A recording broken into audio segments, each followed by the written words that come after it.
Is there such a thing as too many teen romantic comedies? For Netflix, that doesn't appear to be the case, but it's nice to see when they release one that's enjoyable.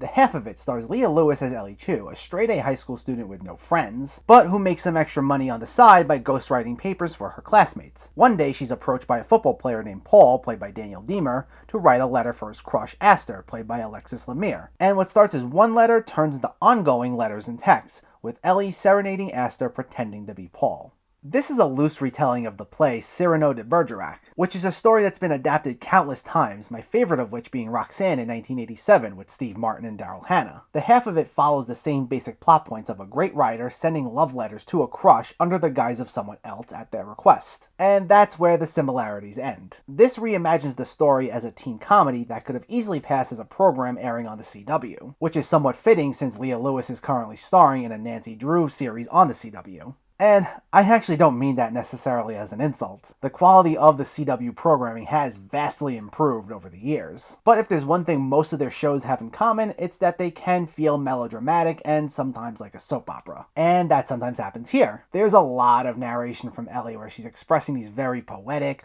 romantic statements. You also have high school drama like mean jocks passing by Ellie, calling her names, making fun of her. And the romance scenes can lean in heavily on cheesy, very corny lines where characters try defining what love is. It's a bit much at times.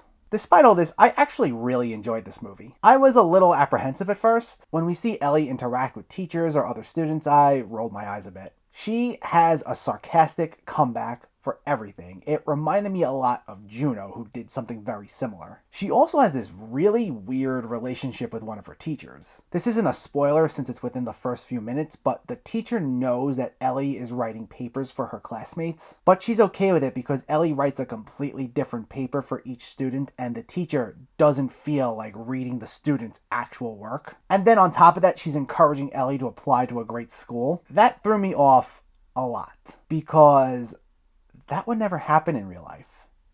Ever. Well, not ever, but the chances are slim. After I got over that bit of weirdness, it didn't take me long to warm up to Ellie, because otherwise she actually has a great personality. Despite the constant sarcasm, the jokes can actually be funny. The quippy back and forths Ellie has with some of the students who make fun of her is actually enjoyable to watch. Now, that's not to say Ellie is just a one-note joke machine. She has struggles. We see that through the interactions with her dad. She wants him to be happy, yet he's also really lonely since her mom passed away. And initially, she doesn't want to go away to school because she wants to keep him company, even though it doesn't seem like he's happy at all. She's trying, but sometimes the conversations can feel a bit tense and awkward, even though neither of them are doing anything intentionally to make it that way. And a lot of these interactions act as a nice counterbalance to how Ellie is at school. Especially in these scenes, the dialogue is more limited. There's a lot more of an emotionally mature approach to these moments. So the movie finds a way to be consistently funny, yet also endearing. A major theme is having feelings for someone who may not truly reciprocate those feelings. And that's something we can all relate to, especially when it comes to high school crushes. When we experience that first love at that time, it feels like the biggest deal, even if we're not totally sure the person in question feels the same way. So scenes like Paul going on about how much he loves Aster, even though their first interaction is incredibly awkward,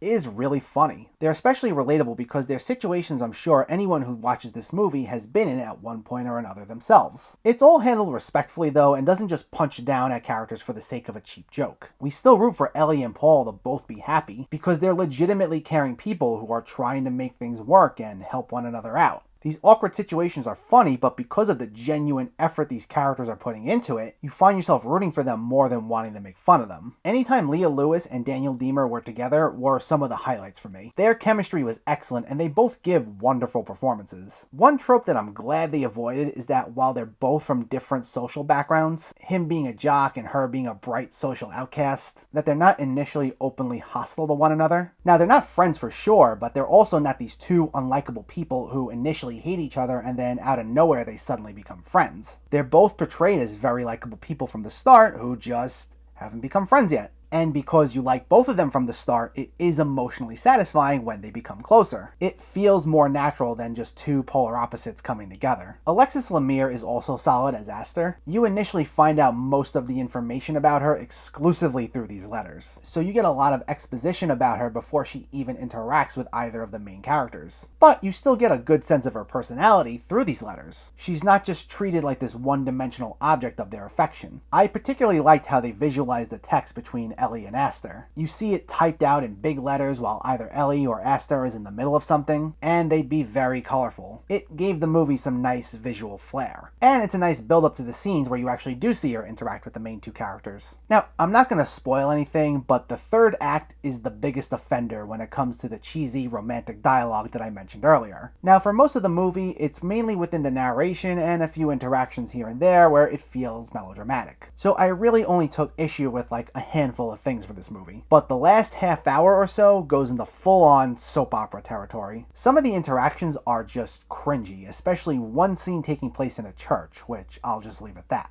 But the movie was mostly handling things with a mature, even if not always subtle approach up until the last act. At this point though, it forgoes any subtlety and just leans in heavily on its penchant for the dramatic. The performances are still good here though, and we built up such an investment in these characters that we still do care what happens to them, so that's what still holds together this rough final act. Just be prepared for the tone to shift dramatically at the end.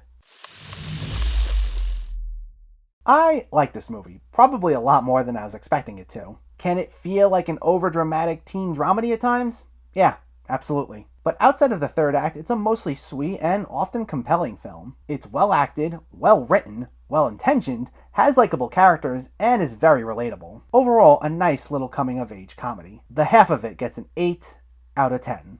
Maybe I'm being generous because there are some glaring negatives, but I'd argue the positives are that good that they make up for the negatives big time. It's certainly a lot better than most of Netflix's teen comedy catalog, I'll say that for sure. So let me know, did you see the half of it or are you planning to see it, and what were your thoughts? Did you find it funny? Did you enjoy the story? And what's one of your favorite teen comedies? Let me know in the comments below, and as always, if you like what you see, please make sure to hit that subscribe button. Thanks for watching guys, and I'll catch you next time.